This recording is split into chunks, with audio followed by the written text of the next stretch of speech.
The decision that changed America without a single vote. No tanks rolled through the streets. No president gave a fiery speech. No emergency was declared. And yet, one quiet morning, the balance of power in the United States shifted. Most Americans did not notice, because this time, history did not arrive with fear. It arrived with paperwork. The illusion of stability. For generations, Americans were taught a simple idea, that the Supreme Court interprets the law, Congress writes it, and the President enforces it. 3 branches, equal power, perfect balance. It sounded stable. It was not. That balance survived not because it was strong, but because everyone agreed to pretend it was, until they didn't. When judges became the final government. The Supreme Court was never designed to be the most powerful branch. It has no army, no budget control, no elections. Its power comes from belief. The belief that its decisions are final. The belief that its interpretations are neutral.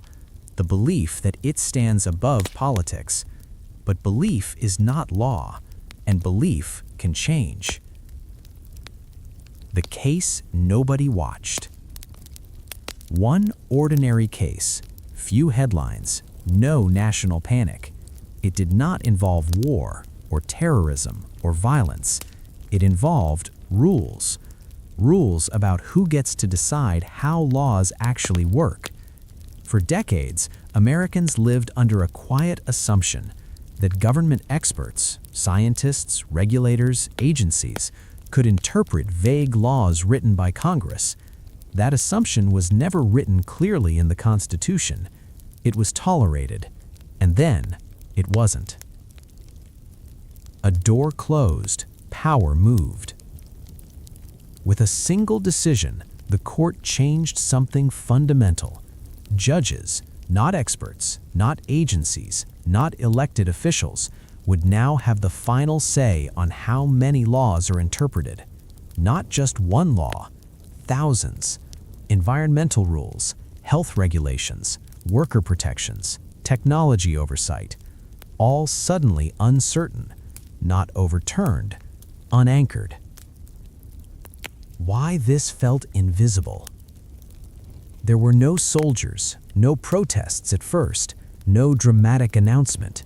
Just legal language, footnotes, precedent reversed, authority reassigned. This is how modern power moves, quietly. The founders' fear revisited. The founders feared kings, they feared mobs, but they feared something else even more. A system where power drifted without accountability. They argued constantly about courts. Some warned that unelected judges could become a ruling class. Those warnings were archived, not resolved. The myth of neutral law. The court insists it does not make policy, only interpretations. But interpretation is power. Deciding what a law means often matters more than writing it. And when interpretation changes, reality changes with it, without a single vote cast. The chain reaction began. Agencies froze decisions. Corporations sued immediately. States rushed to fill the vacuum. Different rules, different outcomes, different Americas. All legal, all conflicting, all permanent unless reversed. Democracy without decisions.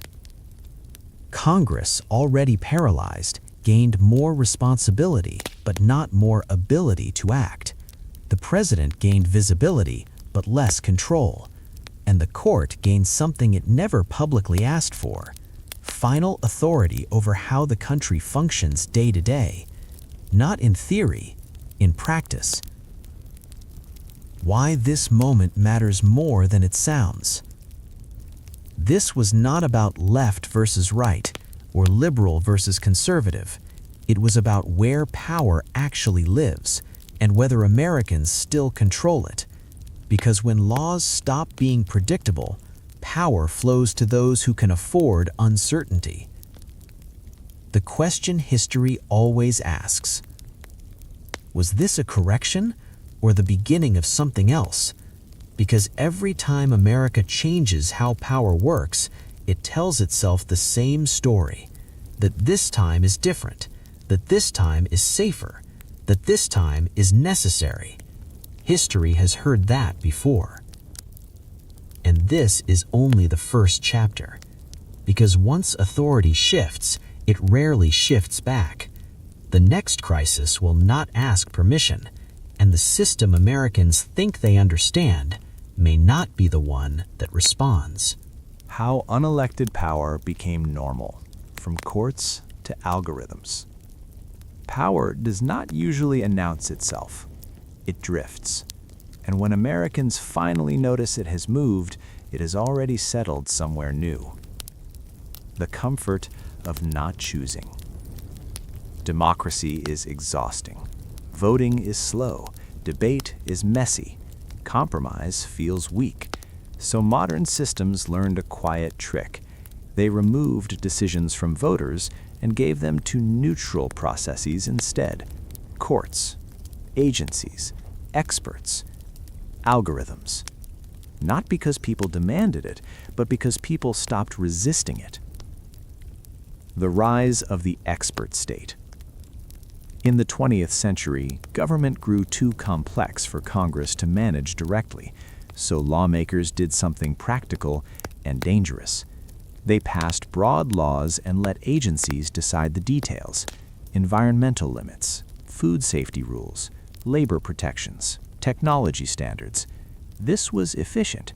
It was also a transfer of power, not to the people, not even to elected officials, but to specialists no one voted for. Why no one objected? At first, it felt reasonable. Who understands pollution better, a politician or a scientist? Who should regulate technology, a senator or an engineer? Expertise sounded safer than politics, so Americans accepted it, quietly. The hidden trade. What they traded away was not freedom in the dramatic sense. They traded control. Decisions still happened, rules were still enforced, but responsibility became harder to trace. When something went wrong, no one could clearly say who decided it, and when power cannot be traced, it cannot be challenged. Courts step into the vacuum. As agencies grew stronger, courts became referees. At first, judges deferred to expertise. Then, slowly, they didn't. Interpretation replaced enforcement, and interpretation, once centralized, becomes dominance. Without elections, without campaigns, without accountability. The new normal, governance by ruling. Laws stopped being instructions, they became invitations. An invitation for judges to decide meaning, an invitation for lawyers to reshape reality, an invitation for corporations to challenge everything. And they did, relentlessly. Meanwhile, something else was growing faster than law could follow: technology. Platforms that did not pass laws but shaped behavior anyway. What you see, what you don't, what feels important, what feels invisible. No vote required. Algorithms as invisible governors. Algorithms do not care about ideology. They care about outcomes, engagement, retention, reaction.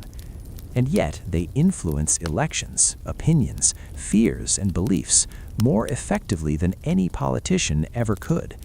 They decide which voices grow, which vanish, which outrage spreads, which truth dies quietly. They do this automatically, and that makes them seem neutral. They are not. Power without responsibility. When an algorithm shapes reality, who do you hold accountable? The company, the programmer, the model, the data? Responsibility dissolves, just like it did with agencies, just like it did with courts. This is the pattern. Why this feels boring?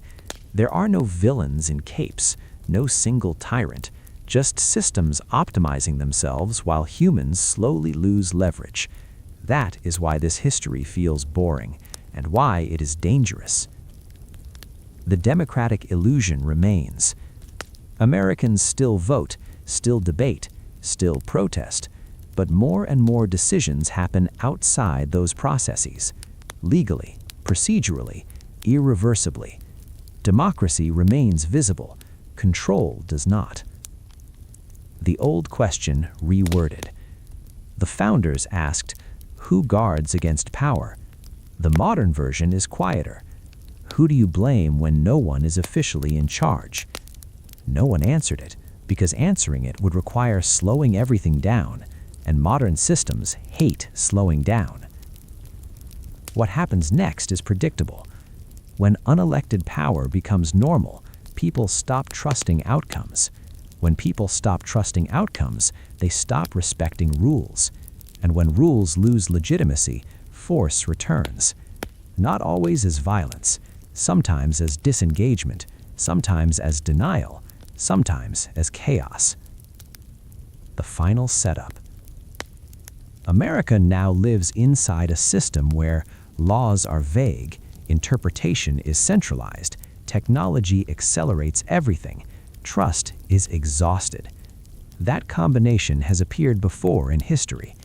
It never ends quietly. When people stop believing the system, history's most dangerous phase. Revolutions do not begin with anger, they begin with disbelief. The moment people stop believing the system is real, the system becomes fragile, even if it still looks powerful. The collapse before the collapse. Every major historical collapse followed the same invisible step. People obeyed the rules but stopped respecting them. They paid taxes, followed laws, showed up to work, while quietly believing none of it mattered anymore. That is not stability. That is suspension. Legitimacy is the real currency.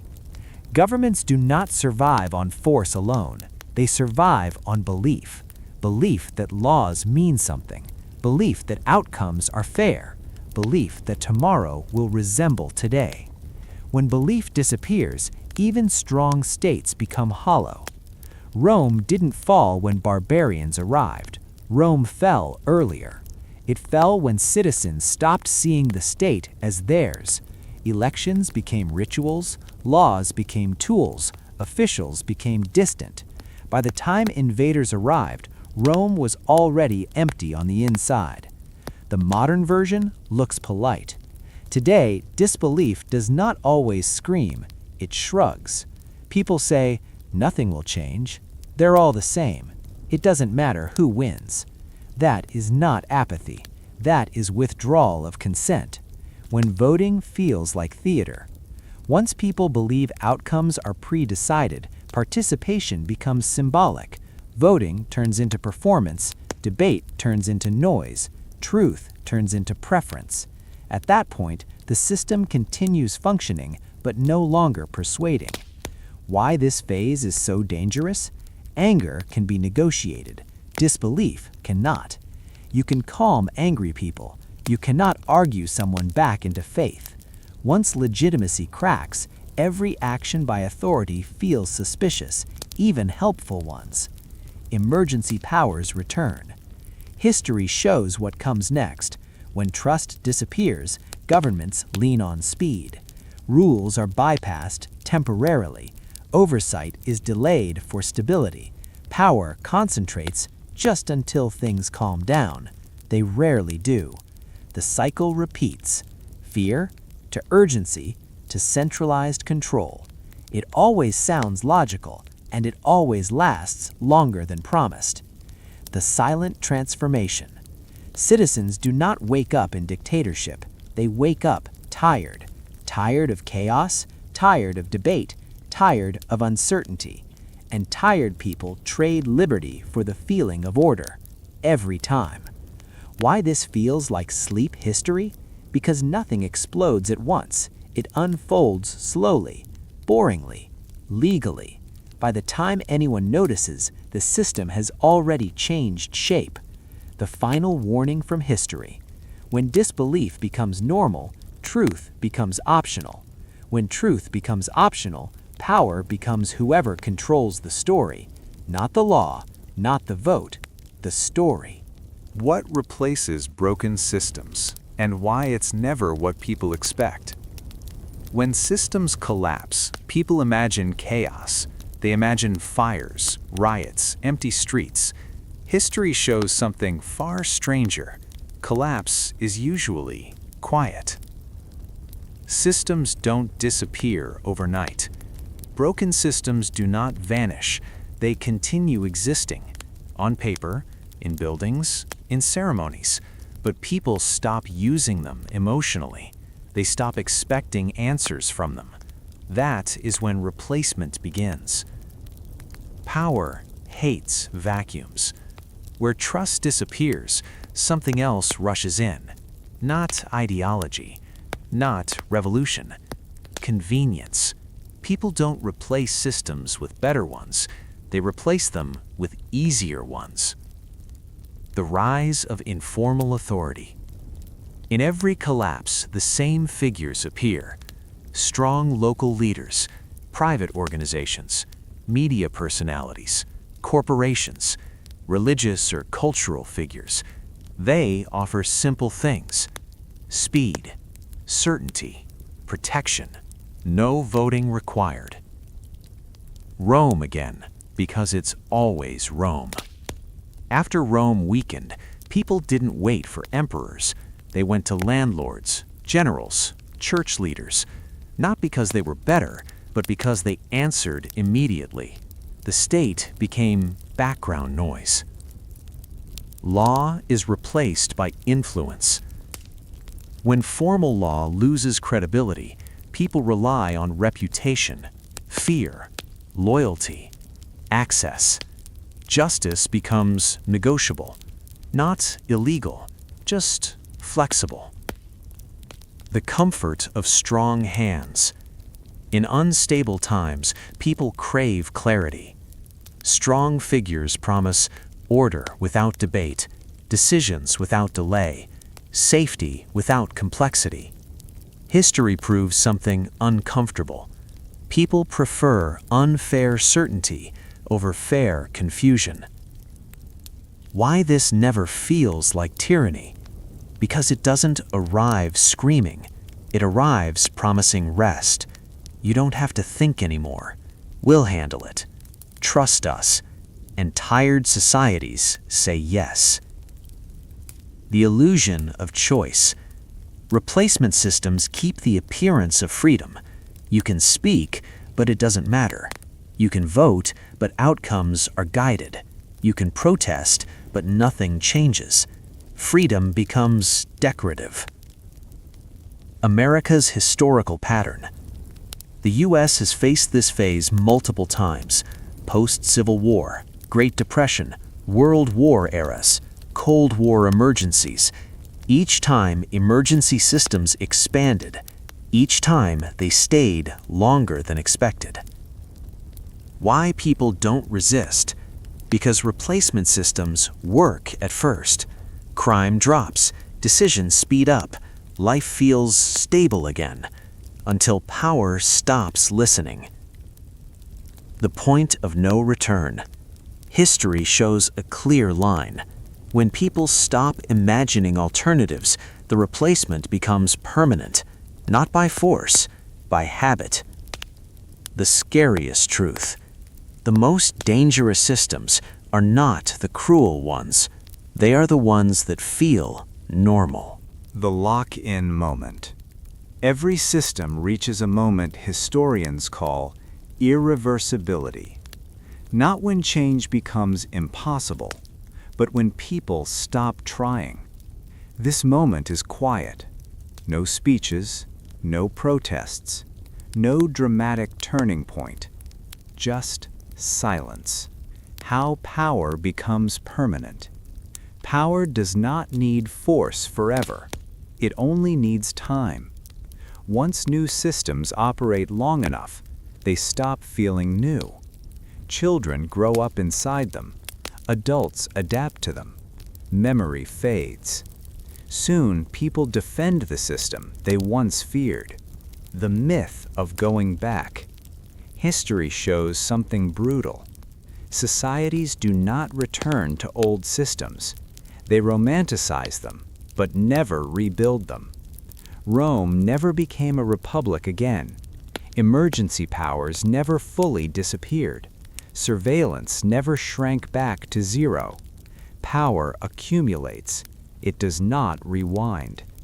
Why revolutions rarely fix this?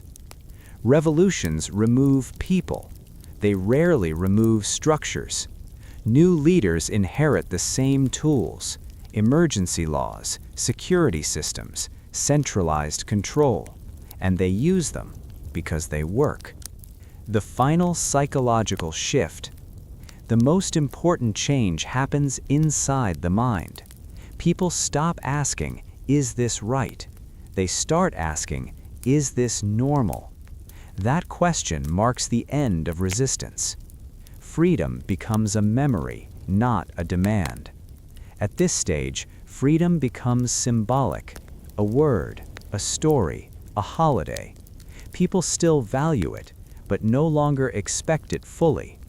America's uncomfortable pattern. America tells itself a story of constant correction. Sometimes that is true. But history shows something else too. Each crisis left behind a larger government, broader authority, and fewer reversals. Not tyranny, just accumulation. Why this feels like boring history? Because nothing explodes, nothing dramatic happens. Life continues, stores open, people work, elections occur, and that's why it works. The final warning from history. The most dangerous moment is not when power is taken. It is when power is no longer questioned, because by then, it no longer needs permission. The last line. History does not repeat because people forget facts. It repeats because people get tired. And tired societies choose stability over uncertainty every single time. What happens after power locks in? The long, quiet century. History does not stop after power becomes permanent. It becomes slower. And slower history is harder to notice. The long century of normalization. Once a system locks in, it enters what historians quietly call the long century. This is the period where no major collapse happens, no dramatic rebellion succeeds, no obvious villain appears. Life feels ordinary. That is exactly why it works. Generations matter more than laws. Laws do not preserve power. Generations do. Children born inside a system do not experience it as control. They experience it as reality. What shocked their grandparents feels natural to them. Memory is the real enemy of power. Power fears memory more than resistance, because memory creates comparison. People who remember alternatives ask dangerous questions. Why can't it be like before? Who decided this? Was this always normal? So history slowly fades. Not erased, just deprioritized. Education becomes simplified. Complex history is uncomfortable, so it gets shortened. Nuance disappears. Contradictions vanish. Failures become footnotes. History turns into dates, heroes, symbols, not systems, not warnings. The replacement of citizenship. Citizenship once meant participation. Now it means compliance with benefits. You receive safety, services, stability. In exchange, you give up involvement, responsibility, curiosity. It feels fair. At first. America's quiet shifts. Documented, not dramatic. Throughout U.S. history, the same pattern repeated. Temporary measures introduced. Normalized. Inherited. Expanded. Each generation believed it was simply being practical. None believed they were giving something up. Surveillance doesn't feel like surveillance. The most effective surveillance systems do not feel threatening. They feel helpful. They catch crime. They optimize traffic. They personalize life. Convenience disguises control. Why resistance becomes fragmented? When power is centralized quietly, resistance fractures. Some resist culture. Some resist economics. Some resist language. Some resist symbols. But systems are not defeated by scattered anger. They are defeated by unified belief. And belief is gone. The myth of the sudden awakening. People wait for a moment. The people will wake up. History shows this rarely happens. People do not wake up all at once. They adapt individually, and individual adaptation strengthens the system. Power learns faster than people. Modern power studies history carefully. It avoids obvious mistakes. It uses legal language, public support, gradual change. It does not demand obedience. It designs dependency. The final stage is comfort. At the end of the long century, something strange happens. People stop feeling oppressed. They feel protected. And protected people rarely rebel. Why this history feels boring? Because nothing burns. Nothing collapses. Nothing screams. It is the history of forms, policies, committees, and adjustments. The most powerful kind of history. The old warning repeated. Every civilization that reached this stage believed, this is just how modern life works. Every one of them was wrong, but not immediately. The slow question that eventually returns. After decades, sometimes centuries, a quiet question reappears. Who actually decides? That question marks the beginning of a new cycle. Not freedom, just change. Closing tone. Sleep-friendly. History does not punish quickly.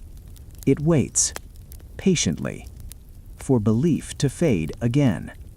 And when it does, the cycle starts over. Calm, legal, and almost invisible. History does not end with explosions, rebellions, or news headlines. It ends in silence. Power does not need to be loud. It only needs to persist. What we learned.